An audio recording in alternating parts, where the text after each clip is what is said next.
तुमचं नाव काय? नितीन मधुकर लांडगे. लांडगे हे ज्यांच्यावर आरोप केलेला आहे ते नेमके लांडगे कोण आहे तुमचे? एकत्र कुटुंब आहे. एकत्र कुटुंब. नेमकं काय प्रकरण काय? प्रकरण म्हणजे 2013-14 साली साल आठवत नाही पण 14 किंवा 13 साली आमचं तिथं खातं असायचं. खातं म्हणजे उधारीवर महेश चिवटेंचं.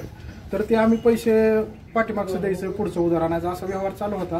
त्या वर्षी दुष्काळामुळे पैसे गेले नाही. त्यांनी आमची गाडी ओढून आणली, बुलेट. मग गाडी ओढून आणल्यानंतर 2 वर्षांनी ते जास्त पैसे मागायचे, त्याच्यामुळे आम्ही काही ते लवकर पैसे दिले नाहीत. मग इथं साहेबांच्या समोर प्रकरण मिटलं, त्यांना रक्कम द्यायची ठरली. त्यावेळेस कोकणे साहेब होते बहुतेक. मला काही आठवण नाही, पण इथंच पोलीस स्टेशनलाच ठरलं होतं एवढी रक्कम द्यायची. मग ती मुदलीपेक्षा जास्त पैसे मागायचे. ती आम्ही त्यांना देऊ म्हणलं होतं ती जास्त, पण गाडी आम्हाला ताब्यात घ्यायची होती म्हणून आम्ही खोटं बोललो. त्याची गाडी घेतल्यानंतर आम्ही काय ती जास्त पैसे दिले नाही. मग त्यांनी बी वर्षभर काय पैसे मागितल्यानंतर त्याच्यानंतर आमच्या दुसऱ्या भावाला, सख्या भावाला 1-2 वेळा त्यांनी जाता येता गचुरं धरलं होतं आमच्या नातेवाईकासमोर, वाडीतल्या माणसांसमोर. आम्ही इथं गुन्हा दाखल करायला आलतो, पण यांचं राजकीय वरदहस्त मोठा असल्यामुळे आम्हाला इथं पोलिसांनी काही गुन्हा दाखल करून घेतला काय नाही, उलटा आम्हाला शिवीगाळ करून पाठवून दिलं. मग त्याच्यानंतर आता 1 वर्षापूर्वी त्यांनी परस्पर मकाई कारखान्यावरून चेअरमन कडून आमचे पैसे जे 83,000 होते त्यांचं तर तेवढे पैसे पण नाही, देऊन पण टाकलेत. त्या पैशाचा डायरेक्ट चेक ह्यांनी घेतला मकारा कारखान्यात त्यांच्या म्हणजे दिला कारखान्याकडून. कारखान्यातलं कोणी दिलं? ह्यांच्याच बॉडीनेच दिला. चेअरमन कोण होते? भांडवलकर. त्यांना सांगितलं की द्यायला सांगितलंय म्हणून असं पैसे. आणि तिथं तसं मी पैसे मागायच्या वेळेस कारखान्यात गेले त्यावेळेस त्यांनी सांगितलं की महेश चिवट्यांना देणं म्हणून तिथं लिहिलंय तुमचं पैसे तिकडे कपात झाले. मग चिवट्यांना बोलल्यानंतर चिवट्यांनी सांगितलं माझं कट करून तुमचं पैसे माघारी देतो. ह्याच्यात वर्ष गेलं. त्याच्यावर 2 वेळा ती किती रुपये होते? 83,000, 80 ते 85,000 आसपास. मग ती पैसे आम्ही त्यांना 2-3 वेळा मागितले. त्यांच्या घरी पण आमचा आजचा भाऊ जाऊन आला, त्यांना फोन पण केलं, ते रिसिव्ह करत नव्हते. मग आज गाठ पडली, ती पैशाचंच बोलत होते. त्यांनी भावाला शिवीगाळ केली, जातीवाचक शिवीगाळ केली. हाणमार त्यांनी सुरुवातीला अगोदर केली आणि जातीवाचक शिवीगाळ करताय म्हणून आमच्या भावाने रेकॉर्डिंग चालू केलं की त्यांनी बंद केलं. असं झालेला किस्सा आहे. काय त्यांनी अगोदर हाणाय चालू केलं. तिथं माणसं पण होती, माणसाला पण तुम्ही विचारू शकता. राहदारी रस्त्यावर वडगाव वाडीची पोरं असते तिथं, त्यांनी पण बघितलं. पण ह्याच्यात कोणी पुढे येऊन बोलायला तयार होणार नाही, कारण ह्यांची दहशत आहे. ह्यांना आम्हाला पोलीस स्टेशनला ह्यांनी इथं पर्यंत कधी येऊन दिलं नाही. गावातल्या दुसऱ्या माणसाला चिवट्याच्या माणसांनी परवाच हाणलंय, तुम्ही ती बी चौकशी करू शकता. माझी गाडी ह्यांनी वडून आणून 2 वर्ष वापरली का नाही ही बी तुम्ही चौकशी करू शकता. पैसे दिल्यावर गाडी दिली. जास्त पैसे मागायचा सावकारकीचा व्यवसाय नाही महेश चिवट्यांचा. आणि आम्हाला का तुम्ही जातीवाचक अशी शिवीगाळ केली? भावाला जातीवाचक शिवीगाळ करून हाणमार करायला चालू केली. त्यावेळेस आमच्या भावानी त्यांना पण मारहाण केलेली.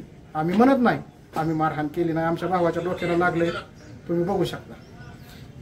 नेमकं आता तुम्ही जे म्हणला तेव्हा तुमचं पैसे हे केलं कारखान्याकडनं, पण कारखान्यावर तुम्ही फसवणुकीचा गुन्हा दाखल काय केला नाही? ते म्हणले काही करू नका. सकाळी पण फोन आलाय, तुम्ही त्यांचं बघा. मला कॉल आलाय त्यांचा 2 दिवसात मिटवणार होतो म्हणून, जयराज चिवट्यांचा. काही गरज नव्हती म्हणले भांडणं करायची. 2 दिवसात मी चेअरमन साहेबांबरोबर बोललोय, 2 दिवसात मिटवायचं होतं आपल्याला व्यवहार. नाही, विषय हाच आहे की कारखान्याकडनं आमच्या परस्पर पैसे दिले म्हणून आम्ही कारखान्यावर गुन्हा दाखल करायला गेलतो. हे माणूस मला गुन्हा दाखल करायची काय गरज नाही नितीन, आपले संबंध आहेत. एवढ्या दिवस मी पैशाला थांबलो, मग तुला 4-8 दिवस काय थांबाय होतंय? असं महेश चिवटे. हो, आमच्या भावाला आम्हाला. कारखान्याकडनं पैसे, कारखान्याचा महेश चिवट्यांचा काय संबंध नसताना तुम्हाला पैसे त्यांनी कसं काय दिले? संबंध म्हणजे आता ऐका, यांचा राजकीय वरदहस्त काय बी करू शकतात ना, काय बी करू शकतात. माझीच एकट्याची गाडी नाही, अजून 4-2 शेतकरी. तुम्ही चौकशी करा, त्यांच्या पण गाड्या वडून आण, कुठं काय कर पैशामुळे असलं केलेलं यांनी अगोदर. फक्त आम्ही गरीबाचा कधी अंत पाहू नका. 2-3 वेळा आम्हाला त्यांनी हाणमार करायचा प्रयत्न केला, शिवीगाळ केली. मग आज त्यांनी हाणमार केल्याच्या पुढे आमच्या भावाचं काय असं वजन आहे, 38 किलोचं वजन आहे त्याचं भावाचं, काय हाणमार करणार आहे याला? त्यांनी हाणमार करायला लागल्यामुळे मग भावाने हाणमार केली. असं झाला विषय. या संदर्भात काय तुम्ही आता काय पोलीस स्टेशनला? हो, तक्रार करणार आहे आम्ही, गुन्हा दाखल करणार आहे अट्रॉसिटी अंतर्गत जातीवाचक शिवीगाळ केली म्हणून. हो, या प्रकरणासंदर्भात तुमचं जे काय तुम्ही आता गाडीचं सांगितलं त्या प्रकरणासंदर्भात तुम्ही दशरथ अण्णा कांबळे यांच्याकडे सुद्धा गेला हो होता. हो तो बरोबर प्रकरण आहे. तो सगळा बरोबर विषय आहे. तिथं मिटवला बरोबर होता. मिटला आता मग मिटवला होता आणि आताच तुम्ही सांगितलं की आम्ही ते खोटं सांगून ती गाडी घेतली. नाही नाही नाही नाही, खोटं सांगून म्हणत नाही मी तुम्हाला. तुम्ही खोटं सांगून म्हणत नाही. त्यामध्ये आहे. ऐका ऐका, मी खोटं सांगून म्हणत नाही. त्यांचं जेवढं पैसे होतं का तेवढं पैसे देऊन आम्ही गाडी घेतली, पण ती जास्तीचं पैसे जे मागत होते का ते अण्णाच्या ह्यांच्या समोर ठरलं होतं की ती पैसे, म्हणजे मी काय म्हणलं, आपली गाडी त्यांच्याकडे होय होय म्हणायचं, मी गाडी त्यांची मुद्दल दिली, पण ती जास्त पैसे मागायचं का एवढे वर्ष झालेत म्हणून ती व्याज. परत मी दिली नाही. व्याज थोडक्यात. व्याज. हा, गाडी दिली, गाडी त्यांनी मला पैसे दिल्याशिवाय दिली नाही.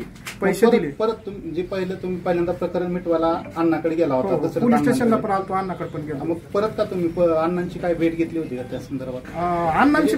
अण्णांची मी परत 1-2 वेळा भेट घेतली होती. अण्णांना पण हा विषय बोललो होतो. अण्णांनी पण सांगितलं होतं त्यांना फोन करून, गरीब माणसं आहेत महेश, तुझं पैसे दिले त्याच्यात समाधान मानून घे, दुष्काळ आहे, चांगली पोरं आहेत.